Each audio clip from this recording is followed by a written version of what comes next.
কোরআন বোঝার 2 নম্বর মাধ্যম হলো কোরআনকে কোরআনের মাধ্যমে বোঝা।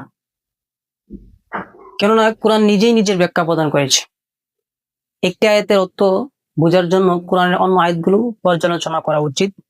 কারণ কোরআনের কোনো একটা আয়াতের স্পষ্ট হলে অনেক সময় দেখা যায় কোরআনের অন্য জায়গায় সেই আয়াতের বিস্তারিত ব্যাখ্যা প্রদান করা হয়েছে। সেই বিস্তারিত ব্যাখ্যা জানার জন্য অবশ্যই আমাদেরকে কোরআন তালাশ করতে হবে। যেমন সূরা ফাতিরের 7 নং আয়াতে বলা হয়েছে, আমাদেরকে সঠিক পথ দেখাও তাদের পথে যাদের উপর তুমি অনুগ্রহ করেছ।